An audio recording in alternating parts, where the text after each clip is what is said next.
Good morning. আজকে খুব interesting একটা টপিক নিয়ে আলোচনা করব। আমরা সচরাচর এই ধরনের ভিডিও খুব কমই দেখে থাকি। এক্ষেত্রে দুজন স্টুডেন্ট এসেছে, দুজন ক্যান্ডিডেট ডাব্লিউবিসিএস এর ক্যান্ডিডেট এসেছে, যাদের ডাব্লিউবিসিএস একবার পরীক্ষা দিয়েছে ওরা এবং প্রিপারেশন নিতে কিছু সমস্যা হচ্ছে। তো সেক্ষেত্রে এখন কি কি ডাউট হচ্ছে এবং ওরা বাড়িতে যখন পড়াশোনা করে তখন ওদের মাথার মধ্যে কি কোশ্চেন হয় সেগুলো ওরা নোট ডাউন করে নিয়েছে। তো প্রথমেই ওরা বলেছে যে স্যার আমি নোট ডাউন করে এসেছি, যে প্রশ্নগুলো আছে বা যেগুলো আমার জানার ইচ্ছে তো সেগুলো ওরা নোট ডাউন করে নিয়ে এসেছে। তো একটু নামগুলো বলবে তোমাদের? আমি জেসমিন হোসেন। আচ্ছা, আমার নাম রিমা দেব শর্মা। রিমা দেব শর্মা ও জেসমিন হোসেন। তো এদের সঙ্গে একটু আলোচনা হবে ডাব্লিউবিসিএস পরীক্ষা রিলেটেড। ডাব্লিউবিসিএস তোমরা একবার দিয়েছিলে বলো? হ্যাঁ। বলো কি প্রশ্ন আছে? তো প্রিলিমস দিয়েছিলাম একবার। প্রিলিমস মিন্স আগের বার? হ্যাঁ, 2023 এ দিয়েছিলাম কোনো প্রিপারেশন ছাড়াই। আচ্ছা তো যে প্রিপারেশন নিইনি মানে তো ফেল করেছি ওটাতে। আচ্ছা তো এখন এবার কিছু কিছু সমস্যা হচ্ছে, সেই জিনিসগুলো আর নোট ডাউন করে নিচ্ছি, যদি একটু ক্লিয়ার করে দেন ভালো হয়। আচ্ছা বলো শুনি। তো ডাব্লিউবিসিএস অফিসার হওয়ার জন্য মানে ঠিক কিভাবে পড়াশোনা করতে হবে? ডাব্লিউবিসিএস অফিসার হওয়ার প্রথমে এটা বলো যে ডাব্লিউবিসিএস অফিসার হতে চাও না ডাব্লিউবিসিএস পরীক্ষা পাস করতে চাও? দুটোই। দুটোই, তাই তো? হ্যাঁ। তাহলে অফিসার হওয়ার জন্য তো অফিসার লাইক কোয়ালিটিস চাই। এটা তুমি যদি ডাব্লিউবিসিএস পাস করে যাও এটা কিছুটা ওনাদের দায়িত্ব, পিএসসি এর দায়িত্ব, যে ওনারা কিছুটা তোমাকে ট্রেনিং দিয়ে ওনারা অফিসার করে দেবে। আমি তোমাকে এটা বলতে পারি যে পরীক্ষা পাস করতে গেলে কি করতে হবে। এর জন্য বলবো যে হিউজ ডেডিকেশন, একদম অনেস্ট হতে হবে নিজের পড়াশোনার প্রতি, আর হিউজ ডেডিকেশন। এটাই একমাত্র, এই যে দুটো টপিক, দুটো উত্তর, এইটাকে তুমি মেনে চললে ইজিলি ডাব্লিউবিসিএস এমন কোনো আহামরি পরীক্ষা না বা বিশাল টাফ পরীক্ষা না। পরীক্ষা সত্যি আহামরি দারুণ পরীক্ষা, কিন্তু টাফ পরীক্ষা না, ইজিলি পাস করে যাবে। এই দুটো বিষয় মাথায় রাখবে। নেক্সট আর কি আছে বলো? তোমার কি প্রশ্ন? স্যার কি বই পড়লে আরো বেশি? বই পড়লে কি বই পড়ছো? বই বলতে নরমাল কিছু বই, এমনি স্কুলের বই এরকম কিছু। নরমাল কিছু স্কুলের বই পড়ছো? আচ্ছা, মানে একাডেমিক যে ইতিহাস ভূগোল যেগুলো হয়। একটু দেখো যে ডাব্লিউবিসিএস এর যে রিকোয়ারমেন্ট সেটা কিন্তু একটু আলাদা। এর জন্য কি পড়তে হবে? প্রথমত এক্ষেত্রে অনেকটা আরেকটা কোশ্চেন হয় যে কোন ল্যাঙ্গুয়েজে কোন ভার্সনে পড়বো। কোন ভার্সন তোমরা পড়ছো? এখন তো স্যার বাংলা ভাষা। বাংলা ভাষাতে পড়ছো। আচ্ছা, এটা বলি যে বিসিএস এর জন্য বাংলা ভাষাটা ছেড়ে ইংলিশে পড়াটাই বেটার। ওকে, তার কারণ হচ্ছে দুটো। একটা হচ্ছে যে বাংলা ভাষায় সেরকম ভালো কোনো বই নেই, হয়তো কিছু কিছু সাবজেক্টের আছে, যেমন হিস্ট্রি জীবন মুখোপাধ্যায় ভালো বই আছে, বাট জিওগ্রাফি কোনো ভালো বই নেই, পলিটির কোনো ভালো বই নেই, ইকোনমিক্সের কোনো ভালো বই নেই। এজন্য প্রথমে যেটা করতে হবে যে ইংলিশ মিডিয়াম শিফট হয়ে যাওয়াটা বেটার। হয়তো প্রথম কিছুদিন অসুবিধা হবে, বাট ডাব্লিউবিসিএস যদি লক্ষ্য থেকে থাকে তাহলে ইংলিশ মিডিয়ামে অবশ্যই শিফট হয়ে যাওয়াটা বাঞ্ছনীয় প্রথম দিকে। সেক্ষেত্রে দেখো যে বই তো আর একটা আধটা হয় না। আমি তোমাকে কিছু স্ট্যান্ডার্ড বুক বলছি, বাকি আদার্স সেটা হয়তো অন্য সময় তোমাদের সঙ্গে আলোচনা করা যেতে পারে, বা পার্টিকুলার এটা নিয়ে কোনো একটা টপিক হতে পারে যে কি বই পড়ো। যেমন হিস্ট্রির জন্য হিস্ট্রি তিনটে part, ancient, medieval, modern. Ancient আর মিডিয়েভেলের জন্য মিডিয়েভেল কিন্তু খুব ইম্পর্টেন্ট, দাবি বিশেষ পরীক্ষা অনেক প্রশ্ন হয় মিডিয়েভেল। তার জন্য পুনম দালাল নাই না যথেষ্ট ভালো বই। তার আগে আমরা একবার এনসিইআরটি পড়ে নিতে পারি। আর পুনম দালাল দাইনা কিন্তু খুব ভালো বই। স্পেকট্রাম বলবো আমরা মডার্নের জন্য, মডার্ন হিস্ট্রির জন্য স্পেকট্রাম। আর আমরা কি করতে পারি? যেমন পলিটির জন্য পড়তে পারি লক্ষ্মীকান্ত, জিওগ্রাফির জন্য পড়তে পারি আমরা মাজিদ হাসান বা ডিআর খুলনা, বা আমরা পড়তে পারি ইকোনমিক্স এর জন্য পড়তে পারি রমেশ সিং আর নিতিন সিনহানি। এরপরে ডাব্লিউবিসিএস এর প্রিলিমস এর একটা খুব গুরুত্বপূর্ণ পার্ট যেটা ইংলিশ। সেই ইংলিশ কোথা থেকে কভার করবে? ইংলিশ কভার করার বেসিক একদম তুমি যে ইংরেজি গ্রামার পড়েছো একাডেমি লেভেলে সেটা পড়তে হবে। ওকে, কি পড়েছো তোমরা ইংরেজি গ্রামার? বলো তো শুনি। আমরা পিকে দে সরকার পড়েছিলাম। পিকে দে সরকার, তাও ফ্যান্টাস্টিক, পড়তে পারো। আর একটু স্ট্যান্ডার্ড বই পড়ার জন্য কি পড়তে পারি? আর একটু source Reiner Martin good, Reiner Martin. এটা কিন্তু স্ট্যান্ডার্ড ইংলিশ গ্রামারের সোর্স। ইংলিশ যেহেতু প্রিলিমসে 25 নম্বর ইংলিশ থাকে। আর কি বলো শুনি, আর কি আছে? আর কত ঘন্টা করে পড়তে হবে? কতগুলো প্রশ্ন আছে? স্যার অনেকগুলোই আছে। অনেক প্রশ্ন, বলো শুনি কি কি মানে আছে? কত ঘন্টা করে পড়তে হবে সারা দিন? কত ঘন্টা পড়তে হবে এটা যে কোনো স্টুডেন্টের প্রথম প্রশ্ন এটাই, যে কত ঘন্টা পড়লে স্যার পাস করে যাবে। কোনো নির্দিষ্ট করলে পাস করবে? যে তুমি মনে করো যে স্যার 10 ঘন্টা পড়বো বা 12 ঘন্টা পড়বো, পসিবল না। 10 ঘন্টা, 12 ঘন্টা, 14 ঘন্টা যারা বলে, যে সমস্ত অনেক দিনের টপার, তারা বলছে আমি 12 ঘন্টা পড়েছি, কেউ বলছে 16 ঘন্টা, একদম চরম মিথ্যা কথা। পড়তে পারে না, বা পড়লে হয়তো কেউ পড়েছে, পড়লেও সে পড়াটা কাজে লাগে না, এফেক্টিভ স্টাডি হয়। সারা বছর ধরে পড়তে হবে, রেগুলারিটি মেইনটেইন করে পড়তে হবে, এটাই হচ্ছে main। সারা বছর তুমি যদি 8 ঘন্টা করে পড়ো, এনাফ। এটা রুলস খুব সুন্দর, জানো তো? 8 8 8 8 ঘন্টা পড়বো, 8 ঘন্টা ঘুমাবো, আর 8 ঘন্টা বাকি কিছু করবো। তো যে সারা বছর যদি তুমি প্রত্যেক দিন 8 ঘন্টা পড়তে পারো, নিয়ম করে যে আমাকে 8 ঘন্টা পড়তেই হবে, ইজিলি পাস করে যাবে, ইজিলি। বোঝা গেছে? আর কি বলো? স্যার রুটিন কিভাবে বানাবো? পরীক্ষার পড়ার জন্য স্টাডি routine, রুটিন, হ্যাঁ। স্টাডি প্ল্যান, রুটিন কিভাবে বানাবো? এখন কি রুটিন তোমাদের? এখন তো স্যার সেরকম কিছুই দিতে নেই। রুটিন নেই? আচ্ছা, রুটিন কিভাবে বানাবো? এই জন্য দেখো, যে রুটিন কিভাবে বানাবো এটা খুব খুব মারাত্মক টপিক এবং খুব ভাইটাল একটা কোশ্চেন। তার কারণ হচ্ছে আমার ডেইলি রুটিনের উপর ভিত্তি করে আমার হ্যাবিট তৈরি হবে, আর সেই হ্যাবিট যে আমার পরীক্ষা পাস করবে। কি রুটিন হতে পারে? আদর্শ যে কোনো, শুধুমাত্র ডাব্লিউবিসিএস না, যে কোনো পরীক্ষার্থীর জন্য এটাই হওয়া উচিত। মর্নিং টাইমটাকে ম্যাক্সিমাম কাজে লাগাবো, মর্নিং টাইম। কারণ একটা বিষয় হচ্ছে, মনে রাখবে, আমরা যেই এলাকায় বসবাস করি, যেই এরিয়াতে বসবাস করি, আমরা নিরক্ষরেখা আর কর্কটক্রান্তি রেখার মাঝামাঝি জায়গায়, বা কর্কটক্রান্তি রেখা 3.5 ডিগ্রি অক্ষাংশ, তার খুব কাছাকাছি বসবাস করি। আমাদের পশ্চিমবঙ্গের দার্জিলিং টার্জিলিং যাই বলা হলো, মোটামুটি 3.5 ডিগ্রির কাছাকাছি, ওইদিকে 26 27 28, বা এদিকে 18 20। এই এরিয়াতে কি হয়, আমাদের যে ব্রেন ফাংশন সেটা সব থেকে ভালো কাজ করে ভোর 4টে থেকে সকাল 10টা পর্যন্ত। এই এরিয়ার মানুষদের জন্য, সমস্ত যারা এই এরিয়া এই অক্ষাংশের মধ্যে বসবাস করে, তাহলে যখন তোমার ব্রেন সব থেকে ভালো কাজ করছে, সেই সময়টা বলবো কি আছে। আর স্যার আমি তো একটা ওয়ার্কিং ওম্যান, তাহলে আমি কিভাবে টাইম ম্যানেজমেন্টটা করব? কি করো তুমি? আমি স্যার একটা স্কুলে পড়াই। স্কুলে পড়ো? এটা খুব ভালো প্রশ্ন, যে ওয়ার্কিং ওম্যান বা ওয়ার্কিং ম্যান, একজন যে ওয়ার্কিং, সে কাজ করতে করতে বা চাকরি করতে করতে পড়াশোনা কিভাবে করবে? ওই যে বললাম, দেখো, যে তুমি রুটিন, এই রুটিন না তোমার একটা লিখে দেবে, এটা বলার বিষয় নয়, তোমাকে বোঝাতে হবে। ওকে, এখন ওয়ার্কিং মেন বা ওমেন কিভাবে করবে, না যদি সে সকালটাকে কাজে লাগায়, আমি যেটা আগে প্রশ্ন বললাম, যে যদি সকাল ভোর 4টে থেকে কেউ কাজে যাওয়ার আগে, যে কোনো জায়গায় কাজ করুক না কেন, সে নিশ্চয়ই 8টার আগে বেরোয় না বাড়ি থেকে, এটা ধরে নিতেই পারে। তার আগে যদি সকাল 7:30 পর্যন্ত 3.5 ঘন্টা একটা সেশন বের করে নেয়, আবার যদি অফিস থেকে ফিরে সন্ধ্যা থেকে আবার একটা 3.5 ঘন্টা সেশন, কত? 7 ঘন্টা। অফিসে যে নিশ্চয়ই সব সময় অফিসে যাও বা তুমি স্কুলে পড়াও, তো স্কুলে নিশ্চয়ই সব সময় পড়াতে হয় না, তাহলে যদি সব সময় পড়াতে না হয়, তাহলে কি হবে? না, তাহলে সেই সময়টুকু তুমি পড়তে পারো, কিছুটা সময় স্কুলে যদি 1 ঘন্টা বের করতে পারো, 2 ঘন্টা বের করতে পারো। আর একটা বিষয় মাথায় রাখতে হবে, ছোট ছোট সময় খুব খুব এফেক্টিভ। কিরকম দেখো বলছি, তুমি স্কুল থেকে এলে, স্কুলে তুমি পড়াও, স্কুল থেকে এলে জাস্ট সেই সময় 1/2 ঘন্টা একটা টাইম বের করো। স্কুল থেকে এসে রেস্ট করার আগে, দেন আমি রেস্ট করবো 10 মিনিট, বা আমি 1 ঘন্টা 1/2 ঘন্টা রেস্ট করতে পারি।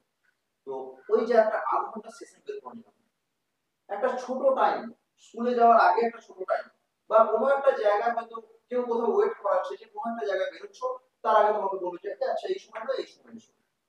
সেই যে একটা ছোট টাইম, এই ছোট টাইমগুলো খুব বেশি এফেক্টিভ। তার কারণ সবসময় তোমার ব্রেন কিন্তু সজাগ থাকতে হবে, মাথায় সজাগ থাকতে হবে, যে আমি টাইম পেলে একটু করে নেবো, কাজে লাগিয়ে নেবো টাইমটা।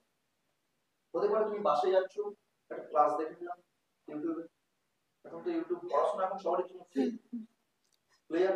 তাহলে ওয়ার্কিং মেন বা ওম্যান কিন্তু এভাবে কাজে লাগাতে পারে, তার কাজটা কিন্তু বাধা নয়।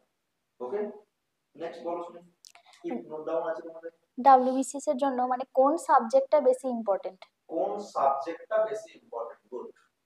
ডাব্লিউবিসিএস প্রিলিমস এর জন্য বলছি, তোমাদের যেহেতু সামনে প্রিলিমস, সেই প্রিলিমস এর জন্য কোন সাবজেক্ট হিস্ট্রি বেশি ইম্পর্টেন্ট? ইংলিশটা। হিস্ট্রি কেন বলছি বেশি ইম্পর্টেন্ট, না এটা দেখা যাচ্ছে বিগত যে 10 বছর বা 15 বছর যদি প্রিভিয়াস ইয়ার কোশ্চেন তোমরা একটু অ্যানালাইসিস করো, দেখতে পাবে যে হিস্ট্রি থেকে 50 থেকে 60টা কোশ্চেন আসছে। তাহলে হিস্ট্রি বেশি ইম্পর্টেন্ট, এটা একদম সহজ সরল উত্তর। ইংলিশ থেকে 25টা কোশ্চেন করা হয়, তাহলে ইংলিশটা ইম্পর্টেন্ট উইথ পলিটি। পলিটি কি হয় না, পলিটি না ডাব্লিউবিসিএস যে কোশ্চেন আসে সেখানে কারেন্ট থেকে খুব কম আসে, স্ট্যাটিক থেকে ম্যাক্সিমাম। কারেন্ট কোশ্চেন কি হতে পারে না, আগে কি বিল পাস হলো, কত নম্বর অ্যামেন্ডমেন্ট হলো, বাট এরকম কোশ্চেন অনেক কম হয়। তোমাদের যে লাক্সমিকান বললাম, এই লাক্সমিকান বড় একদম বহু কোশ্চেন সেখানে। ওকে, আর স্যার অপশনাল সাবজেক্ট কিভাবে চুজ করব? অপশনাল সাবজেক্ট তোমরা কিছু ভেবেছো অপশনাল সাবজেক্ট? না সেরকম না। বলতে পারবো না। ভাবতে হবে। একটা জিনিস দেখো যে ডাব্লিউবিসিএস আমাদের এখানে যে প্যাটার্নটা চলে, প্রিলিমস পরীক্ষা হয়, প্রিলিমসে মোটামুটি 1 বছর পরে যে মেন্স কেন হয় না, পরীক্ষা ডিলে হয়ে হয়ে আসছে। আগেতে ডাব্লিউবিসিএস পরীক্ষা হতো ফেব্রুয়ারি থেকে মার্চ, যে বছরের পরীক্ষা সে বছরের ফেব্রুয়ারি থেকে মার্চ, সেটা পিছুতে পিছুতে লাস্ট বারে পরীক্ষা হয়েছে ডিসেম্বর। 24 সালে পরীক্ষা হলো, যে কোনো কারণে 24 সালে পরীক্ষা হলো না, যে ওবিসি টেস্টটা হচ্ছে। তো অপশনাল সাবজেক্ট এটা মোটামুটি প্রিপারেশন শুরু করা 5 থেকে 6 মাসের মধ্যে ভেবে ফেলা উচিত বা ঠিক করে নেওয়া উচিত। কারণ মনে রাখবে যে অপশনাল সাবজেক্ট না অনেকটা লাইফ পার্টনার, যেমন লাইফ পার্টনার খুব ভালো করে দেখে শুনে চয়েস করতে হয়, ঠিক অপশনাল সাবজেক্টটাতে সবকিছু জেনে শুনে চয়েস করতে হবে। তার কারণ হচ্ছে বলি, যেমন লাইফ পার্টনার ভালো হলে জীবনটা বদলে যাবে, অপশনাল সাবজেক্ট হচ্ছে তাই, যদি অপশনাল তুমি ঠিক করতে পারো, সঠিক তোমার যদি অপশনাল তুমি রেজাল্ট করতে পারো, পাঁচটা হয়ে যাবে। আর ঠিক লাইফ পার্টনারের মতনই অপশনাল যদি খারাপ হয় তাহলে পরীক্ষাটা দেবে, কেবলমাত্র অপশনাল তোমাদের তুলে দিতে পারে, অপশনাল তোমাদের ডুবিয়ে দিতে পারে। সো অপশনাল চয়েস করবো কিভাবে না, এটা একটা খুব মারাত্মক বিষয় হচ্ছে যে এট ফার্স্ট আমাকে দেখতে হবে আমার কোনটা ভালো লাগে। ওকে, আমার নিজের ইন্টারেস্ট কোনটা, বলছে যে অ্যানথ্রোপোলজি প্রচুর নাম্বার হচ্ছে, অ্যানথ্রোপোলজি সোশিওলজি অনেক নাম্বার, নো নাম্বার সবকিছু হচ্ছে, জিওগ্রাফিতে নাম্বার হচ্ছে, হিস্ট্রিতে নাম্বার হচ্ছে, বলছে যে হিস্ট্রি তো প্রিলিমসে এত পড়তে হবে, মেইনসেও পড়তে হবে, তাহলে হিস্ট্রিটা নিয়ে বিষয় নয়, মানে তোমার ইন্টারেস্ট নেই হিস্ট্রি, তোমার ইন্টারেস্ট আছে ম্যাথমেটিক্স নাও। ওকে, সুতরাং তোমার যেটা ইন্টারেস্ট আছে, আর ইন্টারেস্ট থাকার পরে আমি একটু পিওয়াইকিউ গুলো দেখে নেব। দেখা যাচ্ছে যে একদম ক্যান্ডিডেটের 2 থেকে 3টে সাবজেক্টে ইন্টারেস্ট, তো তোমার হিস্ট্রি আছে ইন্টারেস্ট, সাইকোলজি আছে ইন্টারেস্ট, আবার জিওগ্রাফি আছে, সেখানে তুমি একটু প্রিভিয়াস ইয়ার কোশ্চেনগুলো দেখো, তারপরে আবার বিবেচনা করবে যে কোনটায় আমি এফেক্টিভ স্টাডি এন্ড অ্যানসারিটি করতে পারবো, কারণ ওখানে তো ডেসক্রিপটিভ করতে হবে। তাহলে অপশন চয়েস করতে খুব ভেবেছে। আর স্যার প্রিলিমস আর মেইনস এর প্রিপারেশন কি একই রকম হবে? প্রিলিমস আর মেইনস এর প্রিপারেশন ডাব্লিউবিসিএস ক্ষেত্রে বলা যায় একই রকম, তার কারণ হচ্ছে ডাব্লিউবিসিএস এর মেইনস এর ডেসক্রিপটিভ পার্টটা খুব অল্প, অপশনাল থাকে ইংলিশ থাকে টেকনিক থাকে, বাকি সবটা এমসিকিউ, প্রিলিমস এ এমসিকিউ, মেইনস এ এমসিকিউ, হয়তো মেইনস একটু কঠিন কঠিন এমসিকিউ এমনটা হতে পারে। এখন মনে করো যে তুমি একটা কোনো টপিক পড়ছো, লাইক হিস্ট্রি তুমি পড়ছো আইপিসি, ইন্দাস ভ্যালি সিভিলাইজেশন, এটা যখন পড়ছো এখান থেকে পড়ার ক্ষেত্রে কি এমন হতে পারে যে ডাব্লিউবিসিএস এর জন্য আমি প্রিলিমস এর জন্য আমি একটু লাইট করে পড়লাম আর মেইনস এর জন্য একটু ডিপে পড়লাম, এমন কিছু হতে পারে? যখন পড়বো তখন তো একদম মন খুলে পড়বো, যতটা জানা যায় বা যে কোনো একটা স্ট্যান্ডার্ড বুক যতটা কভার করেছে আমি সেটা পড়বো। এটাই প্রিলিমস এর, এটাই মেইনস এর প্রিপারেশন শুরু, কিন্তু যখন করব তখন আমি মেইনস কে থেকে করব। প্রিলিম শুধুমাত্র এমন একটা পরীক্ষা যেই পরীক্ষার মাধ্যমে কি হয় না, যেই পরীক্ষার মাধ্যমে ডিটার করে যে আমি মেইনসটা দেওয়ার যোগ্য কিনা। তো এবার বিষয় হচ্ছে যে প্রিপারেশন আমি যখন করব তখন থেকেই কিন্তু আমি ভেবে নেব যে আমাকে মেইনসের জন্য প্রিপারেশন নিতে হবে। ওকে, নেক্সট বলো আর কি আছে, কত নম্বর কোশ্চেন হলো আগে বলো, কটা কোশ্চেন হলো? এতগুলো কোশ্চেন কিভাবে লিখলে? হ্যাঁ স্যার যখন যেটা মাথায় এসেছে যখন স্যার তখনই সেটা লিখেছি। তখনই সেটা লিখেছো? হ্যাঁ, একটু যখন অ্যানালিসিস করছিলাম হ্যাঁ, মানে এক্সামটা নিয়ে, আচ্ছা তখন যেই কোশ্চেনগুলো মাথায় ছিল সেগুলি তখন নোট ডাউন করে আচ্ছা, গুড গুড। নেক্সট, ভালো আইডিয়া কিন্তু যে নোট ডাউন করে নিয়ে যাও, বলো। আর স্যার 2025 থেকে তো ডব্লিউবিসিএস এক্সামটা ডেসক্রিপটিভ হওয়ার কথা ছিল, তো 2024 তো এক্সামটা হয়নি, 2025 থেকে কি ডেসক্রিপটিভই হয়ে যাবে? নো নো, দেখো এই বিষয়টা মাথায় রাখতে হবে যে ডাব্লিউবিসিএস বলো বা আদার্স যে কোনো পরীক্ষা, তারা যখন বলেছে যে 25 থেকে হবে হচ্ছে ডেসক্রিপটিভ, তার মানেটা কি, মানে হচ্ছে 24 সাল পর্যন্ত, অর্থাৎ আগে একটা বছর অন্তত আমি যেমন হচ্ছিল সেই প্যাটার্নে যাবে। 24 সালে পরীক্ষা হয়নি, 25 সালে যে পরীক্ষাটা হবে আশা করছি সেটা WBCS 2024 বলেই কিন্তু পরীক্ষাটা হওয়া উচিত।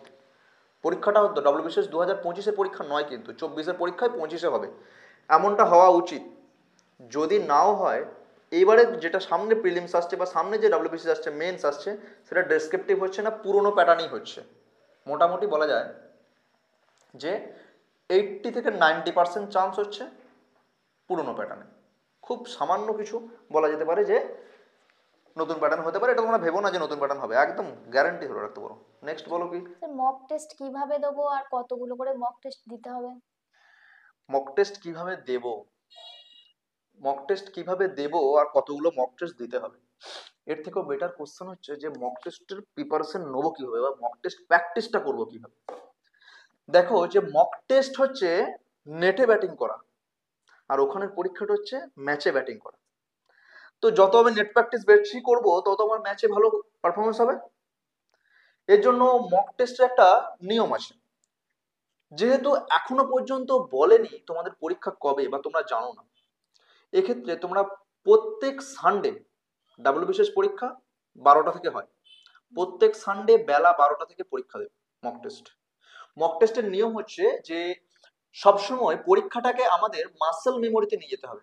মাসেল মেমোরি মিনস না, যদি কোনো ক্যান্ডিডেট যেই সময়ে পরীক্ষা হয়, বেলা 12টা থেকে পরীক্ষা হয়, রবিবার দিনে হয়, সেই সময়ে যদি পরীক্ষাটা দেয়, তাহলে এটা কিন্তু সায়েন্টিফিক্যালি প্রুভ যে তার পরীক্ষা বাকিদের থেকে অনেক ভালো হয়। তাহলে তোমরা এখন থেকে চেষ্টা করবে যে প্রত্যেক রবিবার বেলা 12টা থেকে পরীক্ষা দেবে। এবং আরেকটা জিনিস মাথায় রাখতে হবে, যখন পরীক্ষা দেব, মক টেস্ট আমি যদি বাড়িতে বসে দিই, বাড়িতে বসে মক টেস্ট দিলে তার কিছু কিছু জিনিস মেনটেন করতে হয়। যেমন মক টেস্টের সময় আমি উঠবো না। বাড়িতে অনেক সময় হয় না যে আমি পরীক্ষা দিচ্ছি, কেউ একটা ডাকছে, কোনো প্রয়োজন, হয়তো তার প্রয়োজন আছে, বাট আমি উঠবো না। মক টেস্ট বাড়িতে বসে দিলে, অনলাইন দিলে বা যে কোনো পেপার নিয়ে যখন যে প্র্যাকটিস করছে, তার ক্ষেত্রে এটা যে ওঠা চলবে না। আর একটা মক টেস্টের সঙ্গে এটা খুব, যে মক টেস্ট আমি অবশ্যই চেয়ার টেবিলে বসে দেবো, মাটিতে বসে না বা বেডে বসে না, চেয়ার টেবিলে বসে। আর মেন যেটা, যে যেই ড্রেস পরে আমি পরীক্ষা দিতে যাই বা যাব, মোটামুটি সেই ধরনের ড্রেস পরে, সেটাই হতে হবে এমন বিষয় নয়, বাট মোটামুটি সেই ধরনের ড্রেস পরে। যেমন বাড়ির ড্রেস পরে আমি পরীক্ষা দেব না, কারণ এর সঙ্গে কিন্তু অবশ্যই আমাদের পারফরমেন্সটা ম্যাটার করে।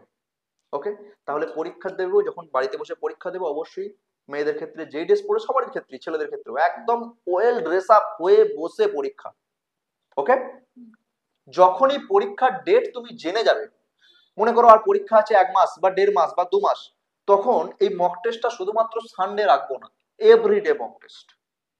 এভরিডে যদি আমি 12টা থেকে 2 ঘন্টায় 200 কোশ্চেন প্র্যাকটিস করি, তাহলে কিন্তু পরীক্ষায় যে ইজি হয়ে যাবে বিষয়টা আমার কাছে।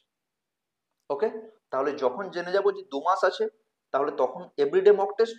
আর যখন, এখন তো কোনো নির্দিষ্ট দিন জানা নেই, তাহলে এখন কি করব, প্রত্যেক রবিবার, যেহেতু আমার রবিবারে পরীক্ষা হবে, প্রত্যেক রবিবার ওয়েল ড্রেস আপ হয়ে, খাওয়া দাওয়া যেমন পরীক্ষার দিনে হবে সেই রকম, সকালে স্নান টান করে খাওয়া দাওয়া করে ওয়েল ড্রেস আপ হয়ে পরীক্ষা দেব। ক্লিয়ার? বলো। আর স্যার এক্সামের জন্য রিভিশন কিভাবে করব? রিভিশন কিভাবে করবে এক্সামের জন্য? রিভিশনের একটা সিস্টেম আছে। কিরকম সিস্টেম দেখো, যে যখন তুমি স্টার্ট করছো, আমি ধরলাম তোমার পড়াশোনা 10% হয়েছে। ওকে, এবারে তোমার পড়ার 10%, টোটাল সিলেবাসের 10% তুমি পড়েছো, 90% বাকি আছে। তাহলে টোটাল যে পড়ার সময়টা, তুমি বাড়িতে মনে করো 10 ঘন্টা পড়ছো, তার মধ্যে 1 ঘন্টা রিভিশন করো আর 9 ঘন্টা নতুন পড়া পড়ো। যত এটা এগিয়ে এগিয়ে যাবে, মনে করো কোনো এক সময় যে তোমার পড়ার প্রিপারেশনের 50% প্রিপারেশন হয়ে গেছে, তখন কিন্তু বাড়িতে 10 ঘন্টা পড়লে তার 50% সময়, অর্থাৎ 5 ঘন্টা আমি কিন্তু রিভিশন করব আর 5 ঘন্টা নতুন পড়বো। মানে এটা সিকুয়েন্সিয়ালি হবে। যখন আমার প্রিপারেশন হিউজ হয়ে গেছে, তখন আমার রিভিশনের টাইম বেড়ে যাবে। আর রিভিশনের একটা খুব গুরুত্বপূর্ণ বিষয় হচ্ছে কিরকম, এটা প্রত্যেকে মাথায় রাখবে, রিভিশনের 3টে ধাপ হয়। কি ধাপ? না, একটা হচ্ছে ডে রিভিশন। ডে রিভিশন হচ্ছে আমি প্রত্যেক দিন সকালে উঠেই 0.5 ঘন্টা এবং রাত্রে ঘুমাতে যাওয়ার আগে 0.5 ঘন্টা রিভিশন দেব। যেটা আজকে সারাদিন পড়লাম, সেটা আজকে রাত্রে ঘুমাতে যাওয়ার আগে 0.5 ঘন্টা রিভিশন।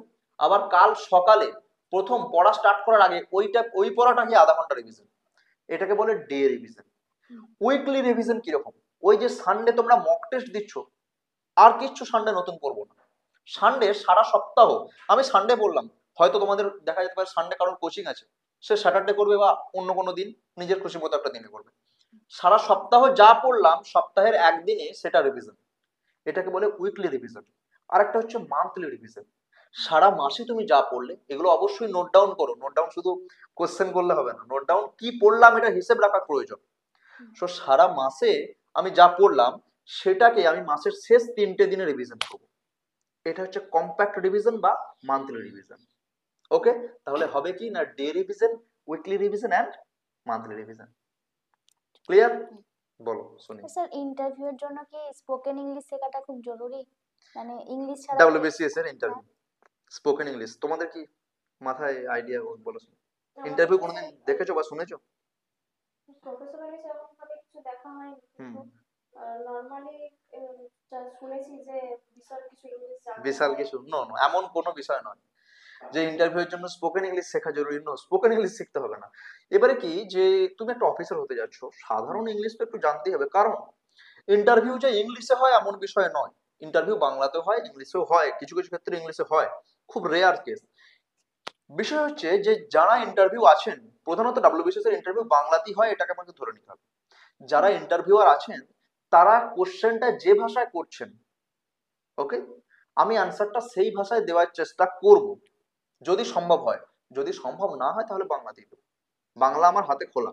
বাট বেটার হয় এটা, কোনো একজন ইন্টারভিউয়ার কোশ্চেন তোমাকে, ধরো প্রথমেই তোমাকে বললেন যে ইন্ট্রোডিউস ইউরসেলফ, তখন আমি কিন্তু বাংলায় বলবো না, আমি ইন্ট্রোডাকশনটা নিজেকে ইংলিশে করবো। ওকে, নেক্সট বলো শুনি, আর কতগুলো আছে বলো স্যার শুনি, বলো বলো। এই ডাব্লিউবিসিএস এর প্রিপারেশন নেওয়ার জন্য কি কোচিং নেওয়াটা বাধ্যতামূলক, মানে সেলফ স্টাডি করে কি ডাব্লিউবিসিএস হওয়া যায় না? একদমই বাজে কথা যে কোচিং নেওয়া বাধ্যতামূলক, এটা নয়। সেলফ স্টাডি করে কিন্তু ডাব্লিউবিসিএস হওয়া যায়, সেলফ স্টাডিটাই আসল, কোচিংটা অন্য ব্যাপার। বলছি কোচিংটা কিসে লাগে না, টোটাল পড়াটাকে, ডাব্লিউবিসিএস এর জন্য কোচিং কিন্তু আমি বলবো যে প্রিপারেশন হয়তো অনেকে 4 বছর 5 বছর ধরে নেয়, কিন্তু কোচিং 1 থেকে 1.5 বছর, ম্যাক্সিমাম হলো 2 বছর এনাফ। একবার কোচিং করে নিলে আর করতে হয় না। কোচিং মানে কি না, ফার্স্ট যে পড়া, কারণ এখানে একটা বিষয় হচ্ছে অনেক সাবজেক্ট থাকে, তো সায়েন্সের ছেলেদের আর্টসের সাবজেক্ট পড়তে হয়, আর্টসের ছেলেদের সায়েন্সের সাবজেক্ট পড়তে হয়। তো সেই ক্ষেত্রে একবার পড়াগুলোকে অ্যানালাইসিস করে দেওয়ার জন্য টিচারের সাহায্য নেওয়াটা বেটার, কিন্তু নিতেই হবে এমন নয়, বা না নিলে হবে না এমনটাও নয়। সেলফ স্টাডি করে অনেক অনেক স্টুডেন্ট প্রচুর ভালো ভালো র্যাঙ্ক করছে, ভালো ভালো পড়াশোনা করছে এবং খুব ভালো চাকরি পাচ্ছে, ডাব্লিউবিসিএস এ খুব উপরের দিকে র্যাঙ্ক করছে। আবার অনেকে আছে যারা কোচিং নিয়েও হচ্ছে না। ওকে, সো কোচিংটা যে বাধ্যতামূলক এমন মোটি নয়, কিন্তু কোচিং নেওয়াটা একটা যে নিজের সাহায্য, যে আমাকে কেউ একজন হেল্প করছেন। এবারে যদি তোমার হেল্পের না প্রয়োজন হয়, তুমি নিজে যদি তোমার ফাইটটা লড়তে পারো, কেন কোচিং নেব? নেওয়ার প্রয়োজন নেই। ওকে, স্যার 2-3 মাসের প্রিপারেশন নিয়ে কি ডাব্লিউবিসিএস টা ক্র্যাক করা যায়? 2-3 মাসের প্রিপারেশনে, এটা আমাদের ওয়েস্ট বেঙ্গলের ক্যান্ডিডেটদের জন্য বলছি, যে ওয়েস্ট বেঙ্গলের ক্যান্ডিডেটদের খুব বাজে একটা অভ্যাস আছে। কিরকম অভ্যাস? অনেক ক্যান্ডিডেটদের আমি দেখেছি। কিরকম অভ্যাস, যে একটা পরীক্ষার ফর্ম ফিল আপ বেরোলো, সেই পরীক্ষাটার ফর্ম ফিল আপটা আমি করলাম, দেন আমি কি করলাম, দেন হচ্ছে সেটার জন্য পড়লাম। অর্থাৎ ডাব্লিউবিসিএস ফর্ম ফিল আপ যবে বেরোলো তার আগে কিন্তু প্রিপারেশন নেয় না। ডাব্লিউবিসিএস যে পরীক্ষা দেয়, 70,000 80,000 পরীক্ষা দেয়, তার মধ্যে বলা যায় যে 50 থেকে 60,000 ডাব্লিউবিসি উইদাউট প্রিপারেশনে পরীক্ষা দিতে যায়। ওকে, তাহলে 2-3 মাসের প্রিপারেশনে কিন্তু অন্যান্য পরীক্ষা ক্লিয়ার হলেও ডাব্লিউবিসিএস হবে না, কেউ যদি আগে না পড়ে থাকে। ওকে, 2-3 মাস কেউ হয়তো আগে খুব ভালো করে পড়েছে, এবারে 2-3 মাস খুব ভালো করে পড়ছে, জোর দিয়ে পড়ছে, সে পারবে। বাট 2-3 মাসের প্রিপারেশনে কিন্তু ডাব্লিউবিসিএসটা করা সম্ভব নয়, এটা একটু তাহলে আনইউজুয়াল। স্যার ডাব্লিউবিসিএস এর সাথে আর কি এক্সাম দেওয়া যেতে পারে? আর কি এক্সাম দেওয়া যেতে পারে? দেখো ডাব্লিউবিসিএস যদি সিলেবাসটা তোমরা একটু দেখো, তোমরা সিলেবাস দেখেছো, সিলেবাসটা যদি দেখো, যে ডাব্লিউবিসিএস পরীক্ষার প্রিপারেশন নিলে তুমি আদার্স ধরো পিএসসির যে কোনো পরীক্ষা দিতে পারছো। মোটামুটি পিএসসির তুমি মিসলেনিয়াস থেকে শুরু করে ক্লার্কশিপ বা পিএসসির বলতে পারো ফুড এসআই, সেই পরীক্ষা দিতে পারছো। রেলওয়ে তোমার ওখানেই কভার হচ্ছে, একটু ম্যাথটাকে দেখতে হবে, যদিও ডাব্লিউবিসিএস মেন্সে অনেকটাই ম্যাথ।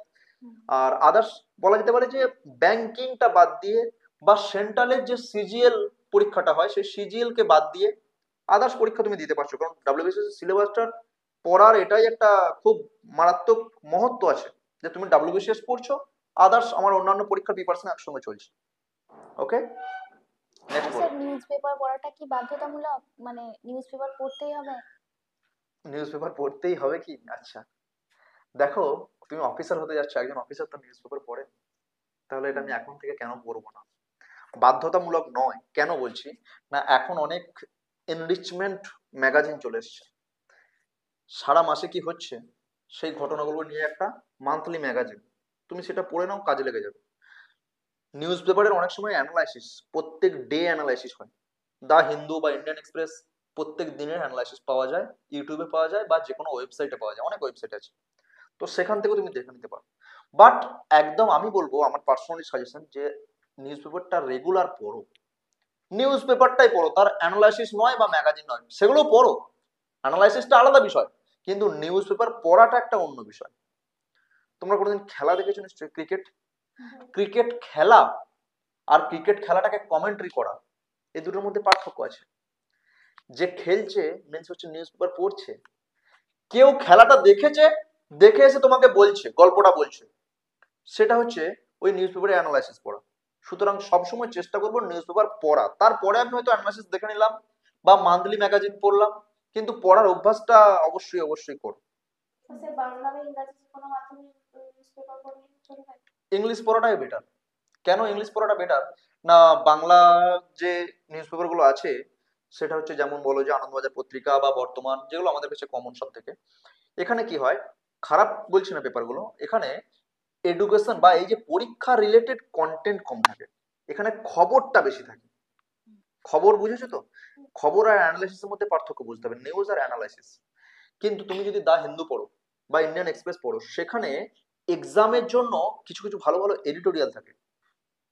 ওকে, যেমন সায়েন্স আর টেকনোলজি নিয়ে অনেক কিছু ভালো ভালো জিনিস দেওয়া থাকে, তাহলে সেগুলো তুমি জানতে পারবে, টোটাল ওয়ার্ল্ডে কি হচ্ছে সেগুলো জানতে পারবে, এবং যে কারেন্ট যে ঘটনাগুলো ঘটছে তার সঙ্গে রিলেট করব কিভাবে, সেইগুলোর সেই নিয়ে আর্টিকেল দেওয়া থাকে। যেমন এই বছরই বলছি 2024, এই বছরে কি হচ্ছে না, আমাদের প্যাসিফিক ওশিয়ানে লা নিনা এসেছে, সেই জন্য এবছরের শীতটা খুব বেশি। তো এই যে লা নিনা, এল নিনো আর লা নিনা, এগুলো কি বিষয় না, সেই নিয়ে আর্টিকেল কিন্তু দা হিন্দু প্রকাশ করে বেশিরভাগ ক্ষেত্রে, ভালো ভালো আর্টিকেল, যেটা তোমার ডাব্লিউবিসিএস এ হেল্প হবে বা নিজের জ্ঞান বাড়বে, নলেজ বাড়বে অবশ্যই। সেটা দা হিন্দু বা ইন্ডিয়ান এক্সপ্রেস, এই ধরনের রিপুটেড যে ইংলিশ ভার্সনের যে নিউজ পেপার, তারা কিন্তু প্রকাশ করে, আমাদের আনন্দবাজার বর্তমান অতটা করে না, সেক্ষেত্রে ইংলিশটাই বেটার। আর ইংলিশে পড়লে আর একটা সুবিধা, যে ইংলিশে ফ্লুয়েন্সিটা চলে আসবে। ওকে, আমাদের বাংলা মিডিয়াম স্টুডেন্ট দুজনেই, তো বাংলা মিডিয়াম স্টুডেন্টদের ক্ষেত্রে যে ইংলিশে ভয়টা, সে ভয়টা একটা সময় চলে যাবে। ওকে, আর স্যার হার্ড ওয়ার্ক আর স্মার্ট ওয়ার্ক জিনিসটা? হার্ড ওয়ার্ক তুমি কোনটা করো আগে বলো, হার্ড ওয়ার্ক না স্মার্ট ওয়ার্ক? আমি তো স্যার মিডিয়াম কিছু করি। মিডিয়াম কিছু, হার্ড ওয়ার্ক তো করতেই হবে। আর স্মার্ট ওয়ার্ক মিনস হচ্ছে যে আমি এমন কিছু করছি না যেটা বলে যে ওই বেগার সারা বলে একটা কথা আছে না তো বাংলায়, যে আমি একটা কাজ করছি, খুব হার্ড ওয়ার্ক করছি, কিন্তু আমার কাজটা কি হচ্ছে যে তেমন কাজে দিচ্ছে না, কাজটার ফল পাওয়া যাচ্ছে না, সেটা হচ্ছে শুধুমাত্র হার্ড ওয়ার্ক। আর হার্ড ওয়ার্কের সাথে স্মার্ট ওয়ার্ক মিনস হচ্ছে আমি হার্ড ওয়ার্ক করছি যেটা 100% আমার কাজে লাগছে, রিলিভেন্ট। ওকে, নেক্সট বলো, আর কত দূর আছে? আর একটা লাস্ট কোশ্চেন আছে। লাস্ট কোশ্চেন বলো। তো আমার লোকালিটিতে আর কি একজন পড়ান, তো পড়ান, উনি একাই আর কি ডাব্লিউবিসিএস এর সমস্ত সাবজেক্ট গুলো কভার করার চেষ্টা করেন, আচ্ছা। তো সেখানে যদি পড়তে চাই তো সেটা কতটা যুক্তিযুক্ত হবে? কোথায় পড়বে এটা তোমার পার্সোনাল চয়েস, এটা ফার্স্ট। এবারে দেখো, সেখানে যদি পড়ো লোকালিটিতে, আচ্ছা যে খুব সুন্দর কোশ্চেন, যে লোকালিটিতে একজন স্যার আছেন যিনি একা পড়াচ্ছেন ডাব্লিউবিসিএস, সেখানে সেই সব সাবজেক্টগুলো সেই স্যার কভার করছেন। প্রথমে বলবো যে যদি তোমার কাছে কোনো অপশন না থাকে, যে আমার কাছে আর কোনো পড়ার অপশন নেই, কোনো কোচিং কাছাকাছি নেই, বা আর অন্যান্য জায়গা থেকে পড়ার আমার সোর্স নেই, তাহলে বলবো যে অবশ্যই পড়ো, কারণ না পড়ার থেকে তো ভালো, না পড়ার থেকে অবশ্যই ভালো, কারণ আমি যদি না পড়ি তাহলে সেখানে সেই স্যার যে পড়াচ্ছেন তিনি তো কিছু তো বলছেন, কিছু তো পড়াচ্ছেন, সেটা তো আমার কাজে লাগবে। আর হচ্ছে স্যার তো নিজের নলেজ থেকেই পড়াচ্ছেন, এবং স্যার কি তোমাকে একটা দিকে গাইড অ্যাটলিস্ট করতে পারছেন, যে এই বিষয়গুলো আছে, না গেলে কোথাও না পড়তে গেলে সেটা জানতে পারবে না। আর যদি কোনো স্যার পড়াচ্ছেন, সে নিয়ে একা পড়ান বা 5 জন মিলে পড়ান, যেই পড়ান, সেই স্যারের কাছে কিছু নাম্বার অফ স্টুডেন্ট আছেন, সেই যাই স্টুডেন্ট গুলো আছে তাদের সঙ্গে এক জায়গায় যেয়ে বসলেও কাজ আছে।